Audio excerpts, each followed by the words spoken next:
next item. C, approve the June 4th, 2024 meeting minutes. Move their approval, Madam Chair. Support. It's been moved by Commissioner Colleen, supported by Commissioner Clark Coleman. Any discussion on the minutes? Hearing none, please, all those in favor, please say aye. Aye. Anyone opposed? Anyone wish to abstain? Right. Motion passes. Next item. D, unfinished business, forwarding a letter from Plant and Moran PLLC, the county's independent external auditor, providing a required communication to the Commission, Committee on Audit, and the county executive on the results of its audit of the county's September 30, 2023 financial statements and related annual comprehensive financial report. All right, thank you. I will turn this over to our Auditor General, Marcy Cora. Marcy Cora, Auditor General. We have guests. If they could all join us at the table, I think we probably have room for everybody.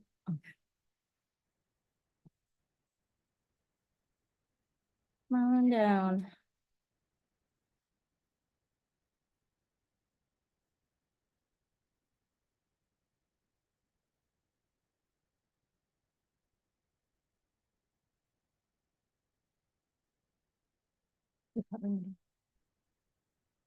We're going to continue our discussion. What we have remaining from the single audit are the findings that are related to the federal programs. So we'll start going through each of these findings and I'll have our guests introduce themselves first. Good morning. Yogesh Kisani, Deputy Chief Financial Officer, Management and Budget. Good morning, Shantika Bullard, Director of Grants, Contracts and Compliance Management, Management and Budget. And I'm not sure if anybody needs a copy of the schedule. I don't. Does anyone need a copy? Okay, everybody's good? Okay. We are going to start at number 10. We're going to start on the single audit finding 2023-10. And this is regarding the Emergency Rental Assistance Program. The condition on the finding is the county's controls over the general ledger to schedule expenditures of federal awards and beneficiary payment database reconciliation did not identify several adjustments that were needed to both the general ledger and the CFA. And the recommendation was the county should review its processes and controls to ensure that grant activity is properly tracked, properly accounted for in the general ledger, and fully reconciled between the beneficiary database, general ledger, and the CFA to ensure completeness and accuracy of the CFA. Before we turn it over to the department, can you refresh our memories on the level of where material weaknesses, significant deficiency, and if there's anything else? Material weakness is the highest level of Yes, a okay. deficiency, and then followed by the significant deficiencies. Okay, I always get those two mixed up. So this one is a material weakness, but it's not a repeat It's not a finding. This repeat is a new one. findings. Okay. Yep. And I'll turn it over to Shantika and Yogesh for the corrective action. This year, this finding came about due to we'll call it a myriad of circumstances all converging together. So we've had internal transition. We transitioned from the consultant firm that we were using, and we do have a process in place in which information goes from the operating area, it goes through our financial reporting area, and it is reconciled afterwards by grants. And this is in regards to a third-party system. So there was a bit of lag in the transition of information.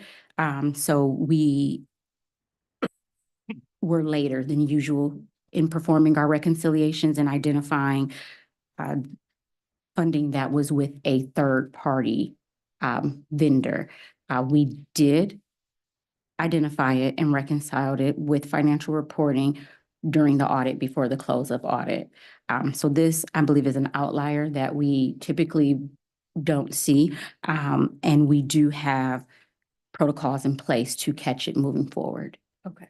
So normally we don't have a third-party vendor, excuse me, with grants.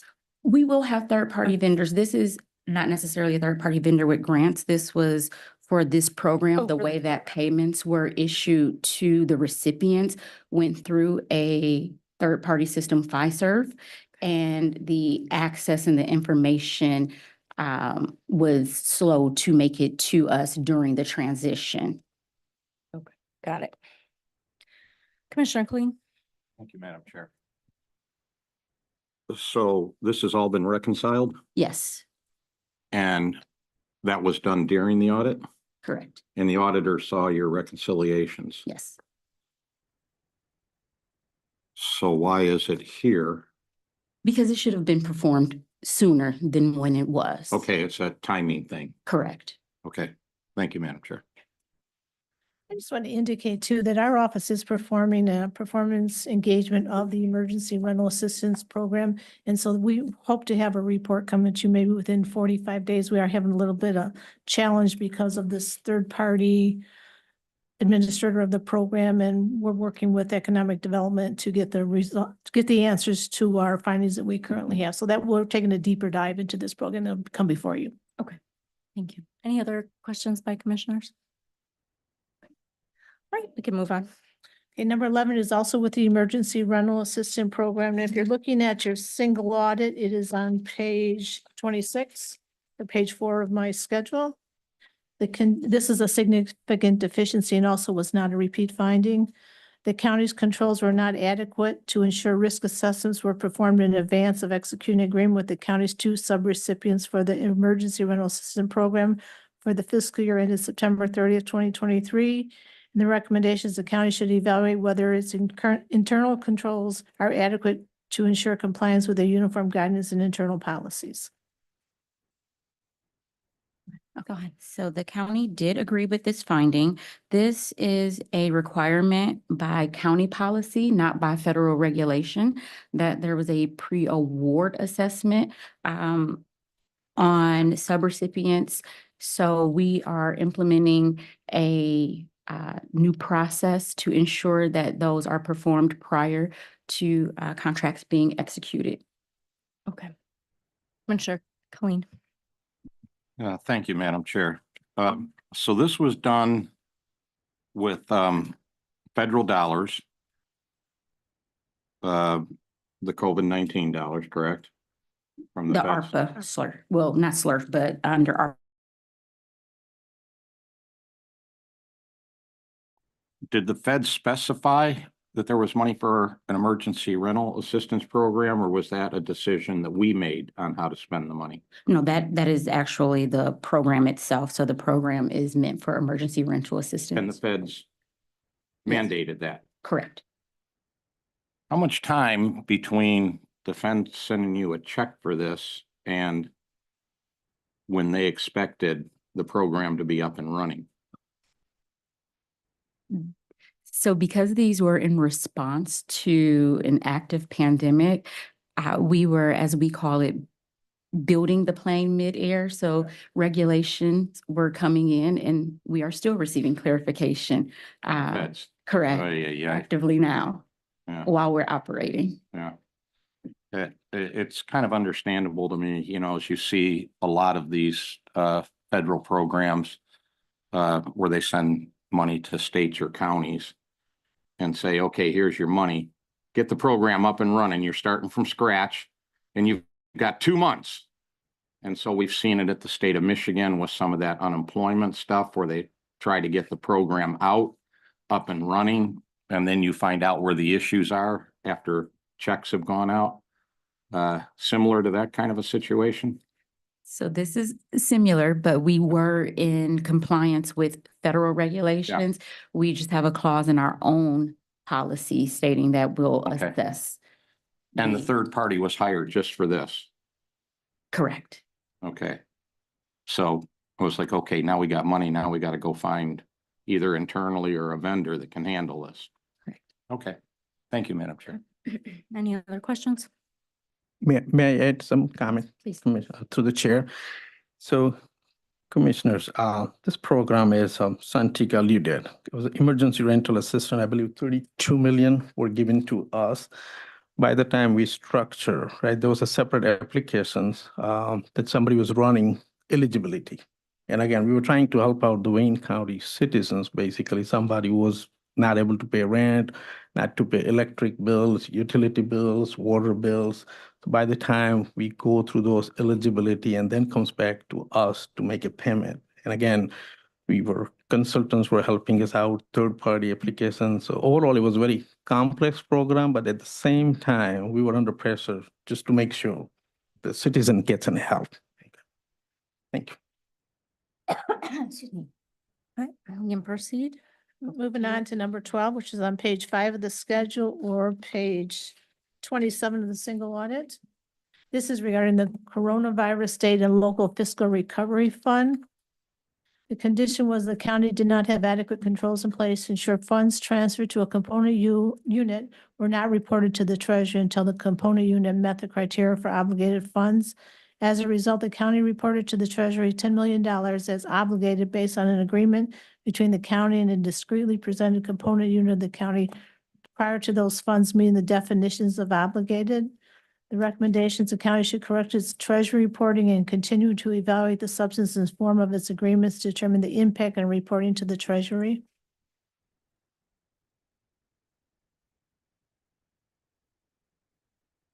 Go ahead. Okay, so with this finding, the county did not agree with the auditor's assessment. In this case, we have the responsibility to make a determination on the relationship between drains and the county. Initially, the county made a determination of the relationship, which was appropriate, but at the insistence of the auditors, we amended our determination, and now we are being asked to implement a system that is different than what we followed. We don't agree with that recommendation because our initial determination was, again, appropriate. The drains could have been handled in either way as a beneficiary or, as we later determined it to be, a subrecipient. But again, the language use is different than other awards. Treasury determines what a subrecipient would be or would not be. And under this program, there are no subrecipients because there isn't a detailed program that someone is acting out on our behalf under this category of SLRF. So again, these are all determinations that are made that then have an impact on how the audit is then implemented. So what would be the testing requirements and so forth, which is why we agreed to change our determination in the treatment of drains. But we stand by the determination that we made in the process that we follow. And under the eyes of Treasury, there was nothing inappropriate with it. Okay. Marcy, do you have anything to add? No, I have nothing. Yeah, there was a lot of correspondence back and forth between the auditors and Shantika's office. Mhm. Okay, we can move on. 13. Next one's 13. This is also the Coronavirus State and Local Fiscal Recovery Fund. It's on page 29 of the single audit. The county entered into intergovernmental agreements with local communities using the revenue loss provision of the county's SLRF awards. Those contracts contain subrecipient language provisions. The county did not have adequate controls in place to ensure that form and substance of these agreements were in compliance with the intended nature of the relationship and or requirements of the federal award. And the recommendations, the county should evaluate its controls to ensure the substance and form of each agreement. We further recommend the county evaluate whether additional guidance needs to be provided to the subrecipients. With the chair. So for this, again, the county did not agree with the auditor's interpretation. As just described under the regulation, there were not official subrecipients. Like there's no category for subrecipients under this category of SLRF eligible spend. And the agreements themselves are labeled as intergovernmental agreements. There is not a mention of subrecipient status. The agreements state the relationships of the parties as independent contractors, but the language use that sounds similar to what you would find in a subrecipient agreement is within the county's right to impose so that we are able to perform our obligation of ensuring that funds are spent on allowable and eligible activity. So the language is there so that we can ensure that we are in compliance. We can receive reporting at a particular cadence of our determination and such forth. So us having certain language that sounds similar to subrecipients is to protect the county, but it in no way created a subrecipient relationship. Okay, so I just want to make sure I have understand. Harris here. Oh, Harris okay. is from So we're corporate as saying, well. so these were the intergovernmental agreements with the local communities. Excuse me. So we're saying those local communities are not subrecipients? Correct. Hi, Harris. I don't think it's on. All right. Horace Ahmad with Corporation Counsel. So if I heard the question correct, whether the communities, the local government that we're dealing with are subrecipients, not for purposes of the funds that we were using. So because they were under the revenue replacement category, then there are no subrecipients. It's a very peculiar thing to this grant, and the revenue loss category or the revenue replacement category is one that's not found in any of the other grants. And you know, I can just go into it's to make it clear, the beneficiary in this situation is actually the county, because the grant was ostensibly making the county whole for funds that it ostensibly lost because of the pandemic. Okay. Any questions on this? Commissioner Kling? Yeah, I held off on the last question. This is similar to the last one. The last one we just saw where the external auditors say you're not in compliance, right? But what do the feds say about this? Do we have a separate conversation with the feds? Or the feds like, because I'm sure the feds aren't going to be like, well, this was in your external audit, we're going to come down on you. So what's the conversation that goes on? This is the conversation with an external auditor. And I understand sort of kind of the mucky situation, but what's the conversation with the feds on this? Do they just write a letter to the auditor saying, no, they're cool, they're ready to go?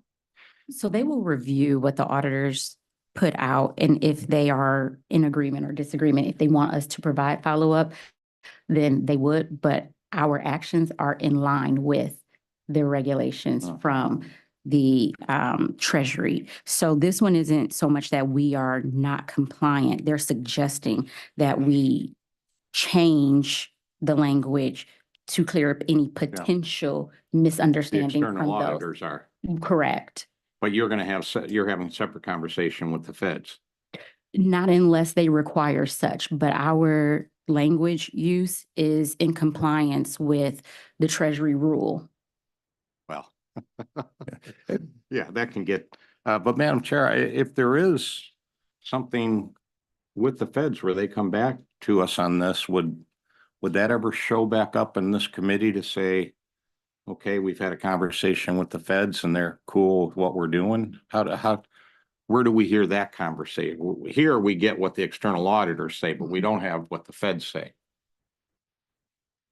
So I'm just wondering how that gets back to us as a committee. I don't know the procedural mechanism, but of course you're free to ask in the future. One possibility could be that if the feds were to perform their own review of the engagement, then that could come back to the committee as part of their audit. And would, as Auditor General, would you see any of the conversation that goes on between, are you in that loop? If the feds come back to us and say, hey, submit this document, blah, blah, blah, blah, blah. Are you part of that conversation at all? At one time, there was an ordinance within the county that any outside audits performed of any county executive departments, a copy was to be provided to our office, but somehow the ordinance is no longer in there. So it's something maybe we want to look at. Yeah, because I would hate for this just to leave committee and then some other discussions go on and the feds make some sort of ruling and we never hear back. after we're like, sure, forward it to the full commission for approval, if there's some lingering things out there, well, I'd be interested in some language on that, Madam Auditor General. And I'll work with Felicia too on. Thank you, Madam Chair. Okay. But I do have a question regarding this, because you indicated this was a revenue replacement agreements, or were these part of the batch one and batch two of the obligated funds? So they were part of batch one, I think, yeah, batch one, and but then they were under the revenue replacement category. So those could still be under revenue replacement. Just for clarification, many of the projects that we have now are, that's why we're trying to have a different name for them, but we're calling them general fund special allocation. Those are no longer federal funds at all. Correct. Because of the reimbursement, and then these are different funds. So those were under actual SLRF funds, but under the revenue replacement category.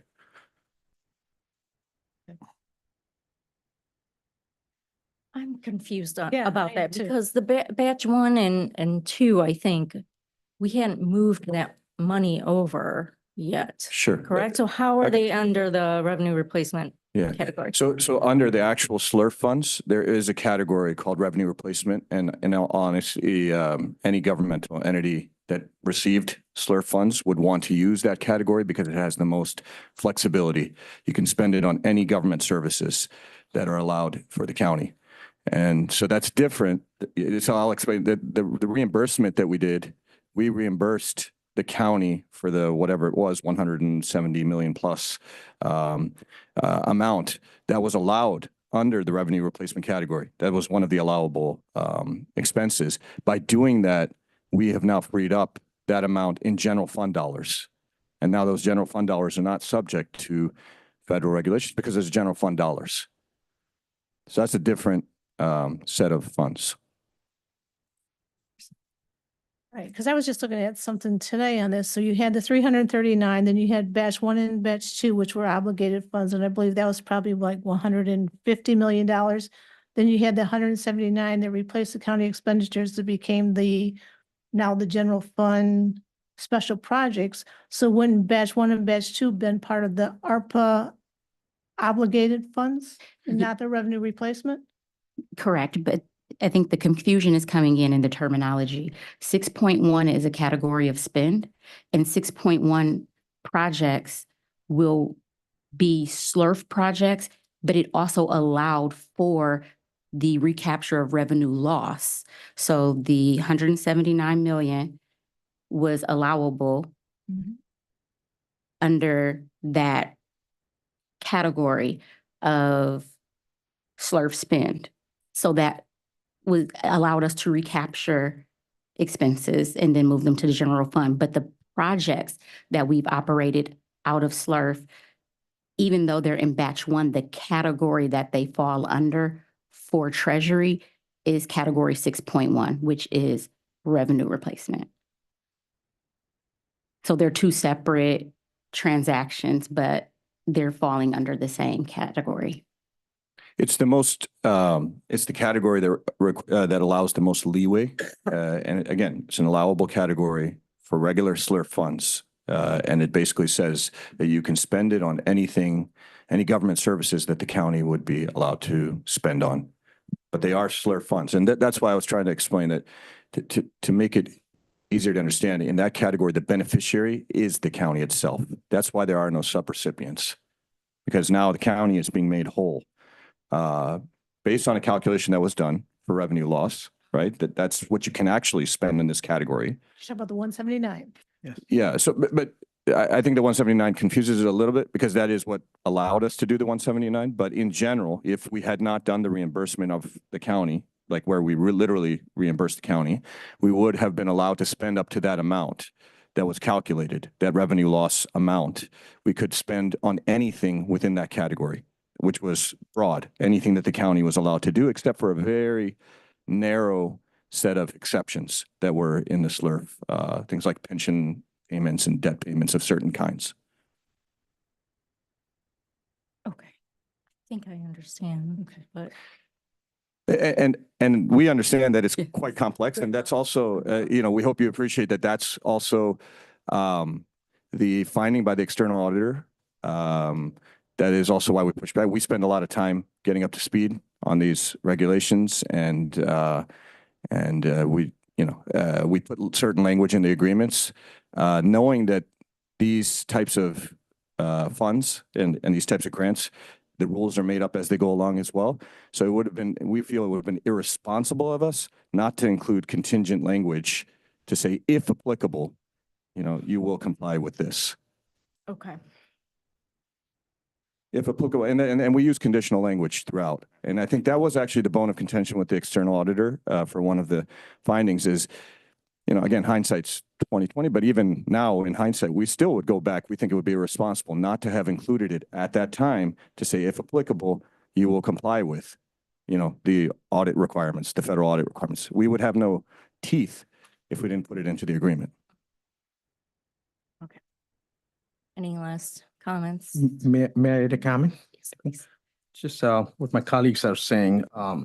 So first of all, 179 million that Harris is alluding, that's a free up dollar. I think that's one of the reasons we created a separate fund. So it's a segregated in a separate fund and turned out to be a major fund. The comment is, when this program came, Fed is still coming up with their own requirements, so to speak. And there's always a variances, right? When auditor looks at, they follow the governmental accounting standards, auditing standards. So there's always some little bit interpretation issues, what Fed says. And Fed is still, we're building their rules, kind of. Versus auditors, at some point, they say, well, there's no procedures. Fed didn't say even what kind of auditing we have to perform. So that was this kind of program is like this one. So the best interpretation, and I think what the county did, what's the best for our county and citizens. So thank you. Okay, let's move on. We're on number 16 on page 6. Oh, just a point of clarification, and maybe because it may come up in the future. So is the issue the use of the term subrecipient, because subrecipients are usually determined when we have grants and grantors use that language? So could you have used a different term but still have the same provisions, and will we still have the same issue, or would it not have mattered? So that issue was actually it wasn't the language of using we didn't use the word subrecipient in the agreement. That's not found in any of the those agreements because they weren't subrecipient. What the external auditor on that finding was trying to say is that we used references to statutes like 2 CFR 200, the uniform guidance. And by doing that, we may have confused the communities that they thereby assumed that they were subrecipients. And our response was that we said it was if applicable and it was conditional, and we were available for clarification if it was needed. And also ostensibly they were using consultants who, knew what they were doing, and they did ask in specific situations, and we were able to clarify. So that was the main thing. It wasn't the actual word subrecipient. Okay. We're jumping to 16. We're on to 16. Did we skip? I think they're Because they're categories by what area it's covered. Okay. We tried to keep it simple. Yeah. PG. 16 is CDBG. It's on page 35 of the single audit. The county did not have adequate controls in place to submit the consolidated annual performance and evaluation report for the program year ended September 30th, 2023 within 90 days after the close of the program year. And the recommendation is the county should build a timeline for preparation and completion of the CAPER to ensure timely filing. And it's not a repeat finding. Okay. So this finding is a matter of timing. It was filed outside of the 90-day required window. However, HUD was fully aware of the timeline because they were working closely with the department. So there were some inquiries from the department on appropriate and accurate completion of the CAPER. So again, HUD was aware of the delay. They worked with the county, and once the inquiry was resolved, the CAPER was filed with HUD. And so they have it and have accepted it. Next one's number 17. This is also CDBG. It's a material noncompliance and significant deficiency. The county filed I gotta get the wording for this report. Federal Funding Accountability and Transparency Act report 7 months late. The recommendation is the county should review its process for tracking subaward obligations to ensure that they are able to adhere to the Federal Funding Accountability and Transparency Act filing requirements no later than the last day of the month following the month in which the subaward amendment obligations were made. The county should also evaluate whether additional fields, notification, et cetera, are necessary to timely identify when the reporting is required within the contracting system. So the county is aware of and accepts this finding. The conditions by which this occurs is we have a timeline to file a report stating that we are subawarding funds. If the department required to fulfill that obligation is not aware timely, then it will impact the timeliness of the submission. Or if a contract is issued but dated outside of that timeline, then this occurrence will continue. So if a contract gets dated outside of pretty much a 60-day window, we aren't going to be able to adjust the dates. The FFATA will go in officially at the time that we're made aware. So it may be outside of this date moving forward, but we are addressing the timeliness of receipt of the contract being signed. Okay. Any questions, Commissioner Khalil? Thank you, Madam Chair. How many entities do we distribute dollars to through this program? So the FFATA isn't a program, it's the requirement. So if we are subawarding more than $30,000, then we have to report that out. Yeah. So Did we award 30,000 to more than one? yes, No, I'm afraid to use any descriptive word, subcontractor, whatever. I'm afraid of that, but we've awarded more than 30,000. Because I take note here that they said they tested one transaction. Yeah. Is this the only do we know if the auditors looked at more? Is this the only transaction? Where the FFATA was late, or is this across the board for all of the grants that we gave out not grants? Okay, I'm not going to use a descriptive word of more than 30,000.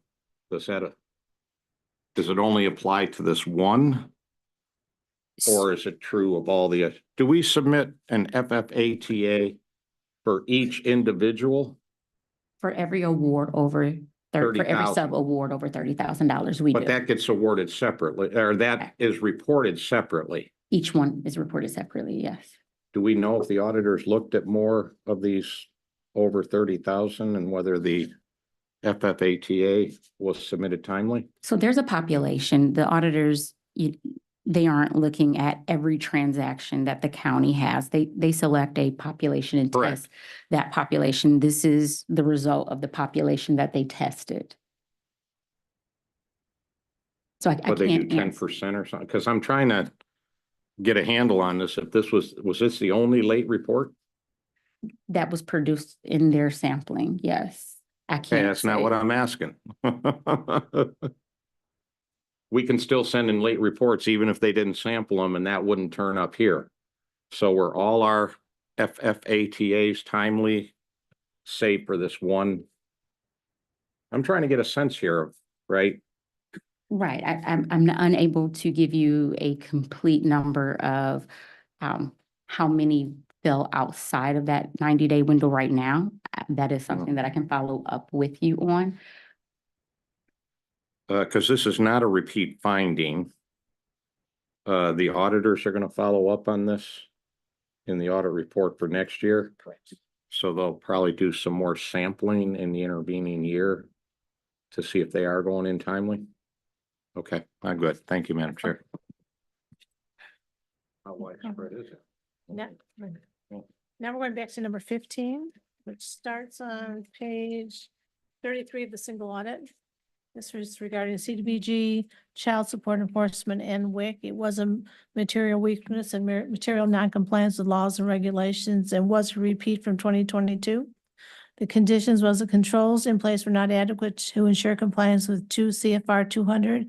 Appendix V, submission requirements for the county's self-insurance cost allocation process and annual chargeback plan.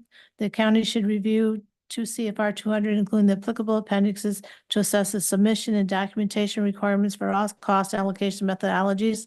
Additionally, we recommend the county documents methodology for allocating self-insurance costs and annual chargeback costs across various departments, including formalizing its documentation surrounding procedures and controls.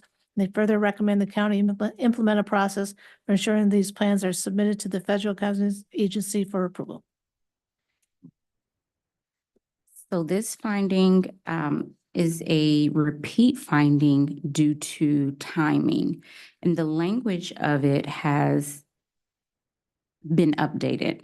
So in the original finding, the auditors acknowledged that because the county has received the ARPA SLURF funding, that pushed us over a threshold that didn't change our requirement for submitting our plans for indirect cost application.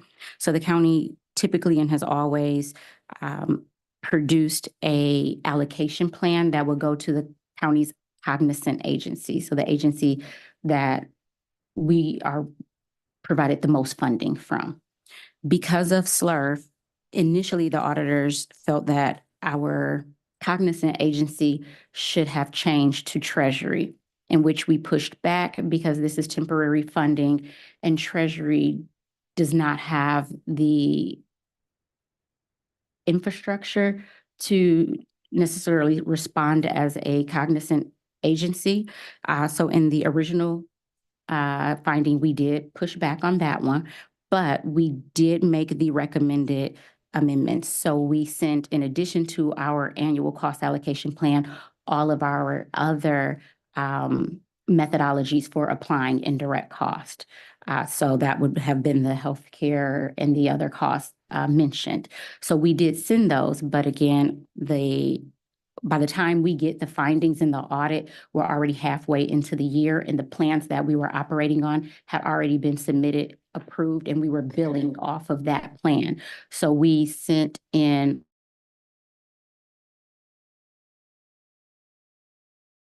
for this fiscal year that we are operating in now. The repeat finding is because we didn't go back and correct and send it in the active year, which I stand behind that decision because we were in active use of that plan and billing on it.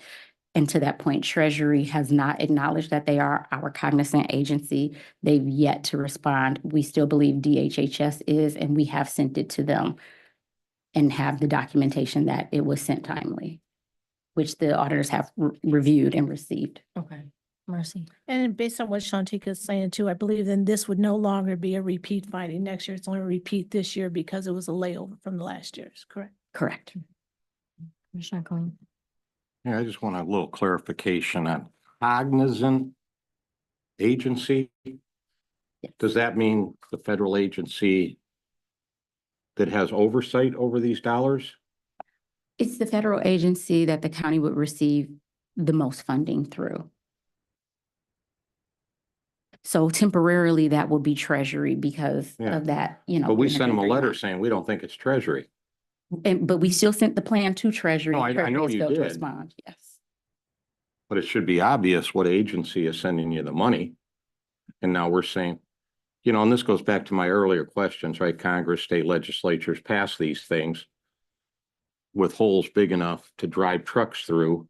And now you got to figure out what it means and have those discussions. Is that an accurate description? That is accurate. Okay, thanks. Thank you, Madam Chair. Let's move on. Our last one is on page 7 of the summary report, and page 32 of the single audit. And this is with Health, Human and Veteran Services. Are we doing number 14? 14, yes. Okay. It's a material weakness, material noncompliance with laws and regulations. It's also repeat findings. finding, this is with the WIC program, controls in place were not adequate to ensure the county maintain responsibility for compliance with eligibility determinations are made by the contractor. And the county should implement a process by which a county representative performs a review of contractor eligibility determinations. So again, this is a repeat finding due to the timing of identification of the issues and complete implementation. HHVS has done a wonderful job of building out capacity and putting systems in place. So now under Dr. Chef, and I believe we have one of the public health administrators in now, they have implemented a system that they review the work that the eligibility determinations being provided by our third party. So by our subrecipients, somebody is going in and reviewing to ensure that the determinations were accurate. And obviously, you know, we don't necessarily have the capacity and staff to redo the job one for one, but there is a system in place to look at, you know, the aggregate of what our third party contracted parties are performing. And that's not just in this program, but it's across the board. So they're doing that in the FQHC as well. Okay, so we shouldn't see this one again. We don't next year? expect to see Okay. this one again. Commissioner Clean? Yeah, thank you, Madam Chair. See, this is kind of a county function. And not to be handed off to a third party to necessarily develop. So in our contracts with the folks that do this, how is the county protected in those contracts from improper classifications? If they do that, right? Because, you know, you can, the county's not watching, we'll put money out here, we'll put money out there. So in the contract with these folks, how is the county protected from them not following the county rules?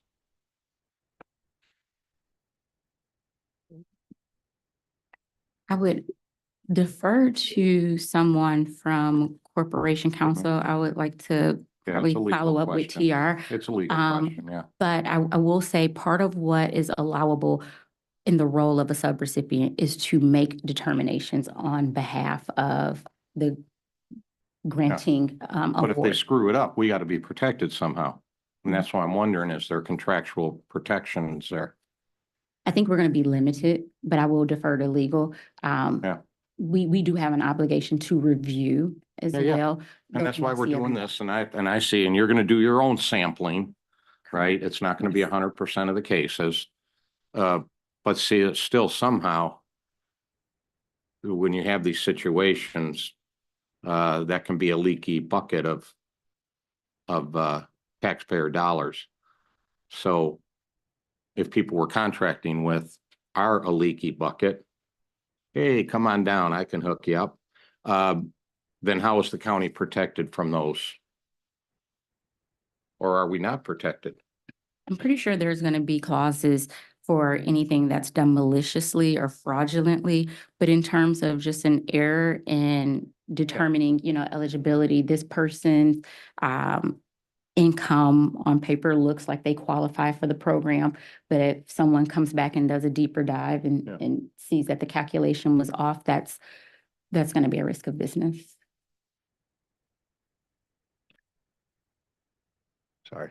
Can you repeat the issue so that because this was not Correct. my area, but I could probably. So the respond. question is, what is the county's, How are we protected from bad Protected, actors yes. if we're not checking? so for errors in our subrecipients, if our subrecipients make a determination that is later found out to be inaccurate? Yeah, and which funds are these? This would be in WIC, so in HHVS particularly. Yeah, but in general, a subrecipient is taking over the function of the county, right? So in any of our agreements, we would have language that would allow us to then go after the subrecipient, you know, recapture the same way that the federal Yeah, government. so would we do. have a So, mechanism. Yeah, for we that. have a mechanism. Here's the rules, follow them, Right, but we have a mechanism in case you don't, absolutely, in the contract. absolutely. That was my question. Thank you. Thank you, Madam Chair. Okay, let's move on. And that completes that our the last one? presentation. All right, thank you very much. We appreciate all of your work on this. I guess we can go back to the agenda for our next item. Thank you for joining us. We need them. Oh, do we need a motion? Yeah, we're done with this. Accept the report, receive and So file, receive and forward to the file. full commission. All right, it's been moved by Commissioner Colleen, supported by Commissioner Garza. Any last comments, discussion before we vote? Just Marcy? real quickly, I'd like to thank Yogesh, Michael Bridges, Shantika, and their team for helping you with the audit. You know, it takes a lot of time and effort along with the external auditors to get it completed. And just thank them for, a lot of long nights and got it completed on Yes. time. We Thank you. really appreciate it. Thank you. Thank you very much. All right, let's vote. All those in favor, Aye. please say aye. Aye. Anyone opposed? Anyone wish to abstain? Motion passes. Okay, now we can move on. to the Next item. E, new business. There is none listed. Next item. F, such other matters as may be properly submitted before the committee. I don't have any. Marcy, do you have any? Okay. Next item. G, public comments. If anyone wishes to make a public comment to the Committee on Audit, please come forward or can unmute yourself if you're on Zoom or on the phone. Any emails? No emails were received. All right, any public comments? Nice call. All right, next item. Adjournment. Madam Chair. It's been moved and supported. All those in favor of adjourning? Aye. Okay, thank you.